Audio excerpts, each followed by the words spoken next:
جانا اور کچھ کھو دینا، کبھی ہنسنے لگنا اور کبھی رو دینا، کبھی میلوں کا سفر لمحوں میں طے کر لینا، کبھی لمحوں کا سفر کرتے ہوئے تھک جانا، کبھی وقت کے ساتھ آگے بڑھتے رہنا، تو کبھی ایک حادثے پہ زندگی کا رک جانا، کبھی قبولیت کے انتظار میں آسمان کو تکتے رہنا، کبھی ہار کر سجدے میں گر جانا، کبھی صبر سے ہر شخص کو مات دے دینا، کبھی ذرا سی بات پر ٹوٹ کر بکھر جانا، کبھی اٹھ کھڑے ہونا ہر ٹھوکر پر، کبھی ٹکڑوں کو سمیٹتے سمیٹتے ہی سسک اٹھنا۔ زندگی گر کر اٹھنے کا نام ہے، زندگی اللہ پر یقین کا نام ہے، زندگی معجزوں کا نام ہے، زندگی جسم و جان کی موت سے پہلے کی سانس کا نام ہے، زندگی مسکرانے کا نام ہے، زندگی معاف کر دینے کا نام ہے۔ بعض دفعہ ایسا بھی ہو جاتا ہے، انسان کسی چیز کی شدید خواہش رکھے ہوتا ہے، سالوں سے اسے مانگ رہا ہوتا ہے، سجدوں میں، قبولیت کے اوقات میں، تہجد میں، آنسوؤں میں، غرض ہر موقع پر وہ اپنے رب سے مانگتا ہے۔ شاید وہ رب سے جڑتا ہی اسی خواہش کی تکمیل کی خاطر ہے، مگر پھر ایسا ہوتا ہے اللہ اس کی آنکھوں کے سامنے اس کی خواہش کو کسی اور کے حق میں پورا کر دیتے ہیں۔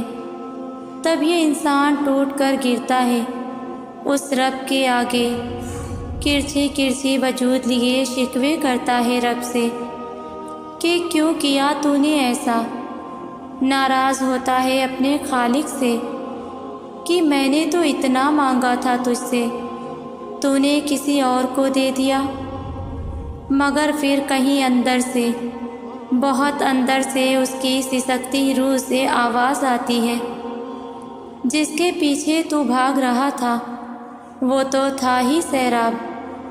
کیا تو اتنا خود غرض تھا کہ اپنے پیدا کرنے والے کے پاس صرف اسی خواہش کی تکمیل کی تمنا لیے جاتا تھا؟ تیرے سجدے جس کے لیے ہونے چاہیے تھے، اس میں بھی اپنی خواہش کو بت بنائے پوج رہا تھا۔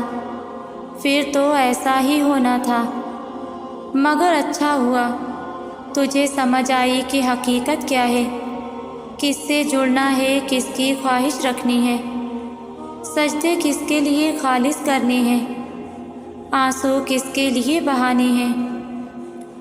اگر وہ رب تیری اس خواہش کو پورا کر دیتا تو جو سجدوں میں تڑپ کر مانگتا تھا وہ سجدے بھی چھوٹ جاتے، تو اللہ کو بھول جاتا۔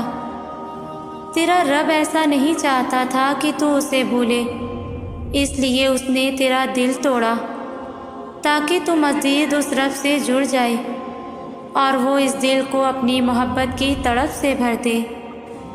ہاں، بعض اوقات ایسا بھی ہوتا ہے، کچھ خواہشات کا پورا نہ ہونا ہی ہمارے حق میں بہتر ہوتا ہے۔ وقتی طور پر دل کا ٹوٹنا ہی تو اس رب سے جوڑتا ہے۔ کیوں گھبراتے ہو تنہائی سے، کیوں تنگ ہوتے ہو لوگوں کی باتوں سے، کیوں تکلیف میں رہتے ہو بدلے ہوئے رویوں کو دیکھ کر، مخلصی کے صلے کی امید کیوں رکھتے ہو کسی سے بھی، کیوں بھاگ رہے ہو نصیب کے پیچھے؟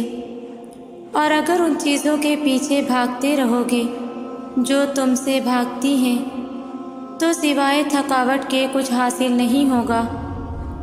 خود کی اتنی عزت تو کرنا سیکھو کہ جہاں عزت نہ رہے وہاں سے اٹھ کر آ سکو۔ خود کی اتنی عزت تو کرو کہ جو تمہیں ٹھکرا دے اس کی طرف واپس پلٹ کر نہ جاؤ۔ خود پہ اتنا تو رحم کرو کہ جب خدا تم پہ رحم کرے تو تم اسے محسوس کر سکو۔ لفظوں کو نہیں، اپنی خاموشی کو اتنا پر اثر بناؤ کہ بولنے والے اس خاموش زبان سے گھبرائیں جس نے بے رخی سے دروازہ بند کیا ہے۔ خبردار جو اس دروازے کو دوبارہ کھٹکھٹاؤ۔ اور تم نہ تب اکیلے تھے جب تمہارے گرد ہزاروں کا ہجوم تھا، اور نہ تم اب اکیلے ہو۔ جب تمہارے پاس خود اپنی ذات بھی نہیں۔ یاد رکھو ساری کائنات بھی تم سے منہ پھیر لینا تو وہ تنہا خدا تمہیں کافی ہے، اور جب وہ کافی ہے تو پھر کون سا غم باقی ہے؟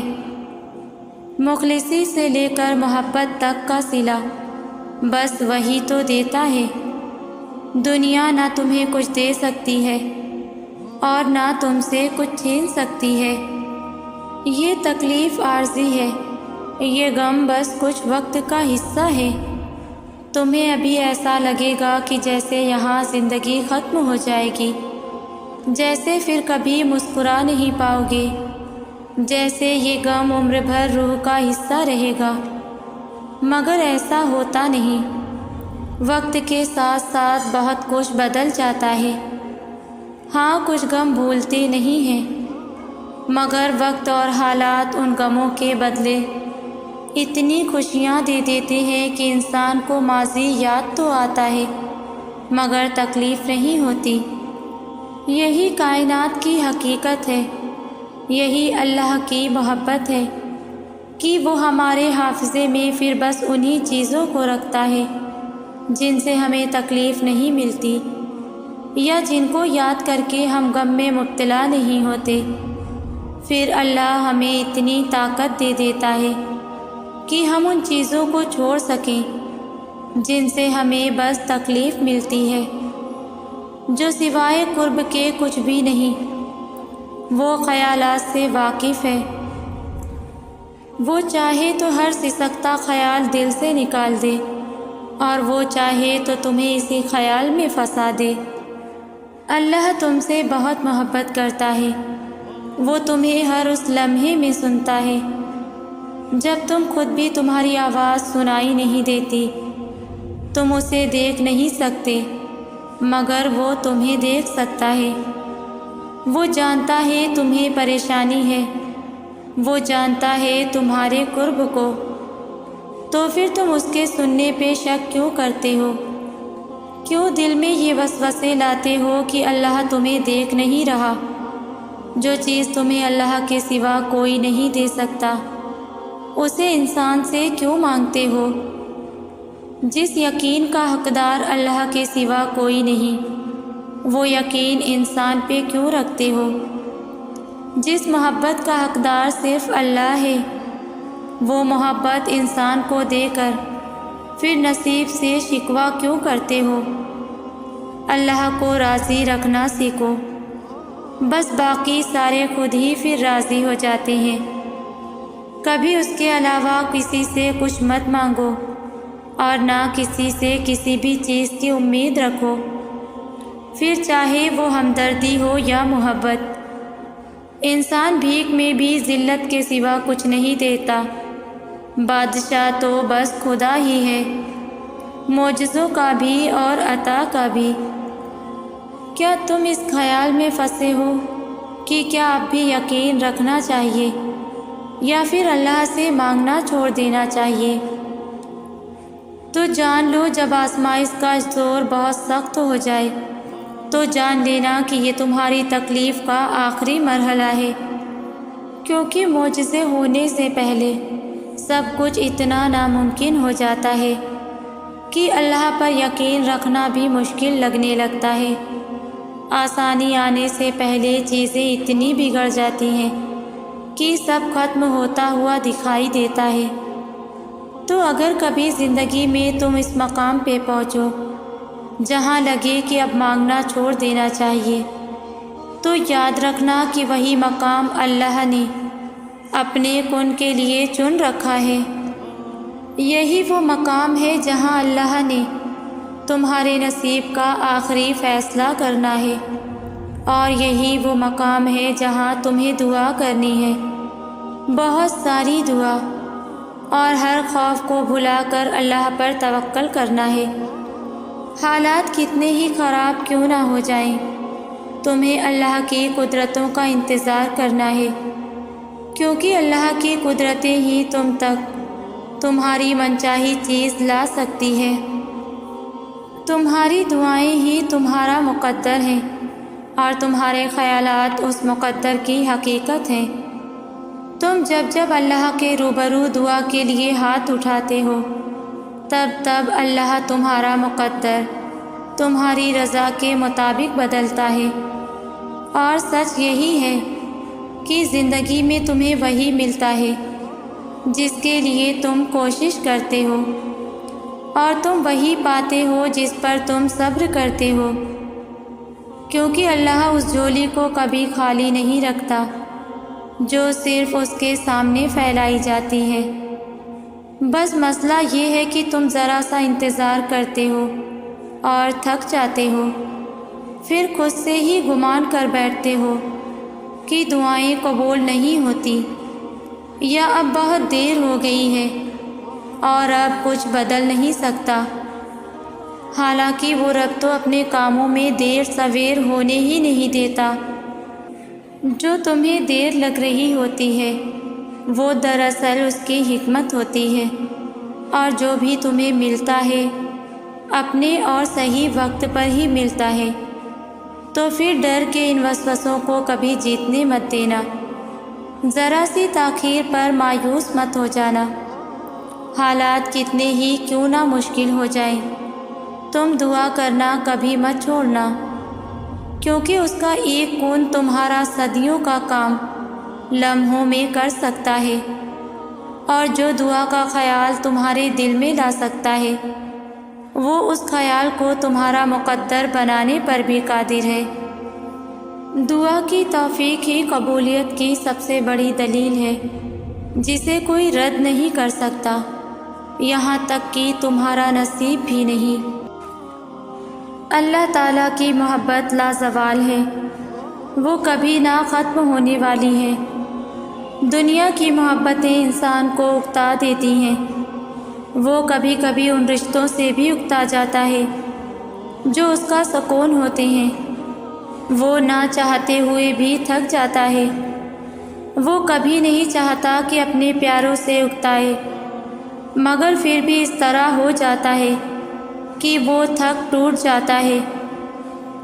زندگی ایک تھکا دینے والی چیز ہے، اور بے شک جب تم تھک جاؤ تو اللہ کی طرف لوٹ جاؤ، کیونکہ وہ ہمیشہ اپنے بندے کے انتظار میں رہتا ہے، وہ ہمیشہ چاہتا ہے کہ اس کا بندہ اس سے مانگے، مگر بندہ لوگوں کے آگے ہاتھ پھیلانے بیٹھ جاتا ہے۔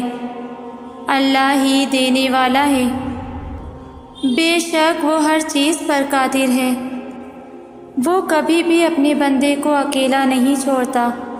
اللہ بہترین سہارا ہے، بہترین مداوا ہے، وہ پریشانی بھی دیتا ہے تو اس کا حل بھی تو دیتا ہے۔ جب انسان دنیا کے سہاروں کی تلاش میں بھاگ رہا ہوتا ہے اس وقت بھی میرا رب انتظار کر رہا ہوتا ہے، مگر انسان ناشکرا اور بے صبرا ہے۔ اللہ اپنے بندوں کو کبھی تنہا نہیں چھوڑتا، اس نے سب کے لیے کوئی نہ کوئی وسیلہ بنایا ہے، وہ کبھی تکلیف نہیں دیتا، مگر جب بندے اپنی حدیں پار کرنا شروع کر دیتے ہیں تو ان کو یہ بتانا بہت ضروری ہو جاتا ہے کہ کوئی خدا بھی ہے۔ بے شک ہے، جس طرح حضرت نوح علیہ السلام نے اپنی قوم کو دعوت اسلام دی، دیتے رہے مگر انہوں نے یقین کرنے سے انکار کر دیا، مگر جو لوگ اللہ پہ ایمان رکھتے تھے انہوں نے ان کا ساتھ دیا، حالانکہ ان کے اپنے بیوی بیٹے نے انکار کیا۔ اللہ کے حکم سے وہ کشتی پر ان کو لے کر سوار ہوئے، اور پھر اللہ کو نہ ماننے والوں پر اللہ کا غضب ہوا۔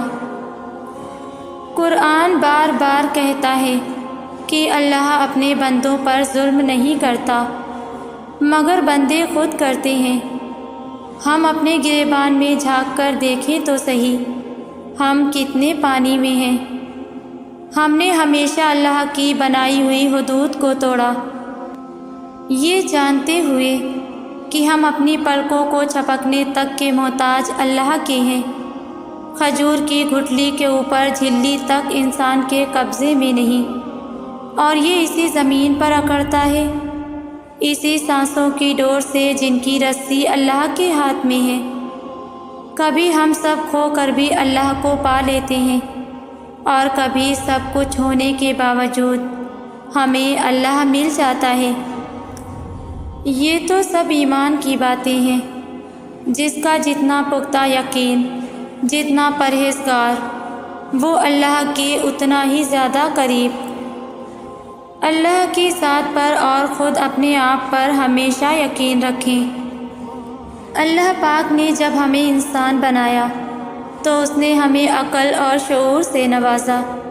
بے شک اس کو معلوم ہے کہ انسان کے دل میں کیا ہے، وہ کیا چاہتا ہے۔ وہ اچھی اور بری سوچ دونوں سے واقف ہے۔ وہ چاہے تو اسی وقت جان لے لے جب ہم گناہ کا سوچتے ہیں، وہ چاہے تو ہمیں لمحہ بھی نہ دے کہ ہم توبہ کر سکیں، مگر وہ ہماری اوقات سے بڑھ کر ہمیں توبہ کے موقع فراہم کرتا ہے۔ وہ اپنے غصے سے زیادہ اپنی رحمت برساتا ہے۔ وہ رحمان ہے، وہ خالق ہے، وہ رازق ہے، وہ مالک ہے، وہ رحیم ہے، وہ مالک کل جہان ہے۔ وہ بخشتا ہے مگر بخشش مانگنی پڑتی ہے۔ جب اس کے پاس بخشش کے لیے بجھا ہوا دل لے جاؤ تو وہ اس کو ایمان کے نور سے منور کر دیتا ہے۔ میرا رب بہت کریم ہے، وہ 70 ماؤں سے زیادہ محبت رکھتا ہے، تو وہ بخشش کے انگنت موقع فراہم کر دیتا ہے۔ کبھی کبھی ہمیں کس قدر تکالیف سے گزرنا پڑتا ہے۔ ایسے دن دیکھنے پڑتے ہیں کہ جن کا کبھی گمان بھی نہیں ہوا ہوتا۔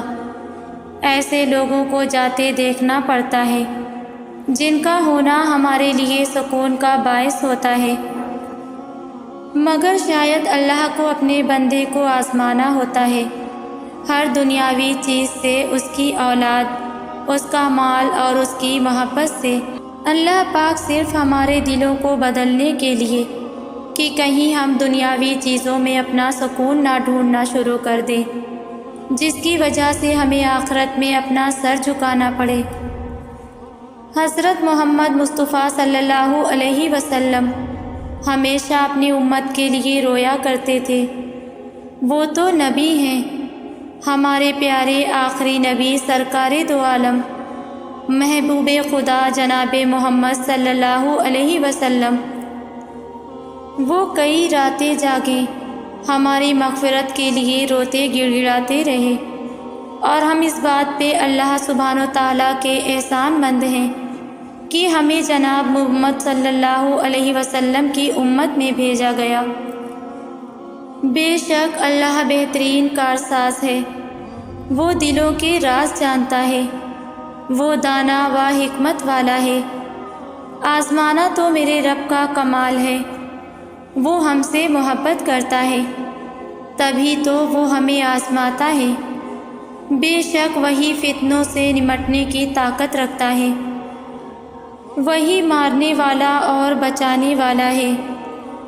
انسان کی زندگی میں اس قدر مشکلات آتی ہیں کہ وہ اس کا حل تلاش کرتے کرتے تھک جاتا ہے۔ وہ تھکنا اسے مایوسی کی طرف لے جاتا ہے، اور بے شک مایوسی کفر ہے۔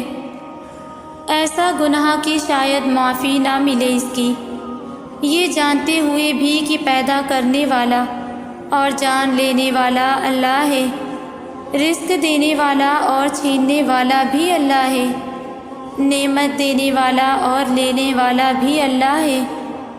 کوئی ایسی چیز نہیں جو اس کی بادشاہت میں نہ ہو۔ وہ تو بتانے سے پہلے ہمیں جان لیتا ہے۔ وہی تو ہے جس سے مانگو تو شرمندگی نہیں ہوتی بلکہ خوشی ہوتی ہے۔ وہ اگر تکالیف سے گزارتا ہے تو ان سے نجات کا باعث بھی بنتا ہے۔ وہ جلیل القدر ہے، وہی قادر مطلق ہے، دونوں جہانوں کا پالنے والا ہے۔ ہمیں شکر گزار ہونا چاہیے کہ ہم ابھی اس کی رحمت میں ہیں۔ وہ چاہے تو کیا نہیں کر سکتا۔ انسان کو اپنی زندگی میں ہر لمحہ خوبصورت چاہیے ہوتا ہے، وہ اپنی زندگی میں مشکلات برداشت نہیں کر سکتا۔ جب بھی اس کو کوئی مشکل پڑتی ہے تو وہ اللہ سے شکوے شروع کر دیتے ہیں، بجائے اس کے کہ ہم اپنی کی ہوئی خطاؤں کی معافی مانگیں، بجائے اس کے کہ ہم کسی کے لیے مفید ثابت ہوں، بجائے اس کے کہ ہم کسی کے ساتھ دکھ میں شریک ہوں۔ اگر راستہ وہاں سے نہیں بن سکا جہاں سے تم نے سوچ رکھا تھا، تو اس کا مطلب یہ تو نہیں کہ اب تم کبھی منزل تک پہنچ ہی نہیں سکو گے۔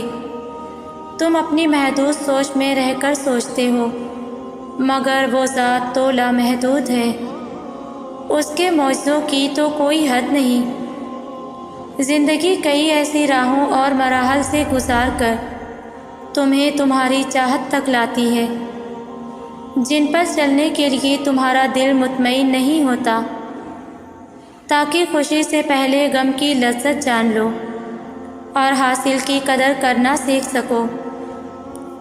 ایک طریقہ وہ ہے جس کے لیے تم خود کو تیار کرتے ہو، اور دوسرا وہ جس کے لیے اللہ تمہیں تیار کرتا ہے۔ مگر جب تم اپنے طریقوں پر اڑ جاتے ہو تو وہ نہ تمہیں آگے بڑھنے دیتا ہے اور نہ پیچھے مڑنے دیتا ہے، تاکہ تمہیں یاد کروا سکے کہ سکون کو قریب لانے کے لیے تمہیں پہلے اس کے قریب جانا ہوگا جو اس سکون کو عطا کرنے والا ہے۔ مایوسی اور امید تم میں ہے۔ وہ کہتا ہے، اللہ تمہارے حالات تب تک نہیں بدلتا جب تک تم وہ نہیں بدلتے جو تمہارے اندر پوشیدہ ہے۔ تو جب تک تم ان چیزوں پر خوش رہنا نہیں سیکھو گے جو تمہارے پاس ہیں، تو اللہ تمہیں وہ کیسے دے گا جو تم مانگتے ہو؟ یقین رکھنے والے یقین رکھتے ہیں، اور راستے بنانے والا راستے بنا دیتا ہے۔ تو تم یہ کن اندیشوں میں پڑے ہو؟ منصوبے بھی وہ بناتا ہے اور راستے بھی وہی نکالتا ہے۔ تمہارا کام بس دعا کرنا ہے، صبر کی اس آخری سانس تک، جب تک تمہیں وہ مل نہیں جاتا جو تمہیں چاہیے۔ تمہارا بکھرنا عارضی ہے، مگر اس کا تھام لینا مستقل ہے۔ تم نے خود کو خود ہی توڑ رکھا ہے، ورنہ وہ تو کب سے تمہیں جوڑنے کے لیے تیار بیٹھا ہے۔ تو تم ان کرچیوں کو اس کے پاس لے جاؤ، پھر وہ انہیں یوں سمیٹ دے گا جیسے اس کا ایک حرف کن ان دو جہانوں میں سمیٹ کر انہیں زندہ کر دیتا ہے۔ ہم جب بھی کسی پریشانی میں مبتلا ہوتے ہیں یا پھر کسی مصیبت میں ہوتے ہیں تو مایوس ہو جاتے ہیں، ہر امید چھوڑ دیتے ہیں۔ ہم اپنے برے وقت میں اتنا گھبرا جاتے ہیں کہ غلط راستہ چن لیتے ہیں، اور اتنا ہول جاتے ہیں کہ اللہ پاک کو ناراض کر دیتے ہیں، کیونکہ اللہ پاک نے اپنے ہر بندے سے وعدہ کیا ہے کہ اگر اس کے بندے اس کے بتائے ہوئے صبر اور شکر کے راستے پر چلیں گے تو وہ اپنے بندوں کا ساتھ کبھی نہیں چھوڑے گا، ان کا ہاتھ ہمیشہ تھام کر رکھے گا۔ بس شرط یہ ہے کہ اس کی رسی کو مضبوطی سے تھامنا ہے، کسی بھی حال میں اس رسی کو نہیں چھوڑنا۔ ہمارے پیارے رب نے ہم سے وعدہ کیا ہے کہ وہ اپنے کسی بھی بندے کو اس کی برداشت سے زیادہ کبھی بھی نہیں آزمائے گا۔ اگر ہم آزمائے نہیں جائیں گے، اپنا امتحان نہیں دیں گے، تو پھر اللہ پاک کی قربت کیسے حاصل کر سکیں گے؟ اللہ پاک کی بنائی ہوئی بے حد حسین جنت کا راستہ آزمائش میں صبر اور شکر سے ہو کر ہی تو گزرتا ہے۔ بے شک اللہ پاک نے دنیا کا نظام کچھ اس طرح سے تخلیق کیا ہے کہ ہر مشکل کے بعد آسانی موجود ہے۔ ہم بھول جاتے ہیں کہ جب ہماری ماں ہمارا ساتھ کبھی بھی نہیں چھوڑتی، ہمیں ہمیشہ معاف کر دیتی ہے، چاہے جانے انجانے میں یا جان بوجھ کر ہم اس کا کتنا ہی دل کیوں نہ دکھا دیں، تو پھر اللہ پاک جو ہم سے 70 ماؤں سے زیادہ پیار کرتا ہے، وہ ہمیں کیسے بھول سکتا ہے؟ ہمارا ہاتھ اور ساتھ وہ کیسے چھوڑ دے گا؟ بے شک آسمانوں اور زمینوں کی قسم، وہ بے حد مہربان ہے، وہ رحم کرنے والا ہے، ہمارے گناہوں کو بخشنے والا اور ہماری دل سے کی گئی توبہ کو قبول کرنے والا ہے۔ لیکن شرط یہی ہے کہ ہم اسے پکاریں، اسے آواز دیں، وہ ہماری لازمی سنے گا۔ ہمیں اپنی ہر پریشانی میں اسے یاد کرنا ہے۔ اگر وہ ہمیں آزمائشوں میں ڈالتا ہے تو ہمارے لیے ڈھیروں راستے بھی کھول دیتا ہے، اور وہ راستے اسے پکارنے پر ہی نظر آتے ہیں۔ اگر ہم اپنے برے وقت میں صبر اور شکر کرتے ہیں اور اللہ پاک کو یاد کرتے ہیں، اس کے وعدے یاد رکھتے ہیں، تو یہ بھی اس کا احسان ہے، اس کی رحمت ہے کہ وہ ہمیں بھٹکنے نہیں دیتا۔ جب ہم برے وقت میں ہوتے ہیں، ہمارے حالات ٹھیک نہیں ہوتے، تو ہم مایوس ہو جاتے ہیں، امیدیں کھو دیتے ہیں، جبکہ اللہ تعالیٰ قرآن پاک میں فرماتے ہیں، میں ہر بندے کے لیے پیغام ہے کہ مایوسی کفر ہے، لہٰذا ہمیں نا امید نہیں ہونا چاہیے، اللہ پاک کو یاد کرنا چاہیے اور صرف اسی سے مدد مانگنی چاہیے۔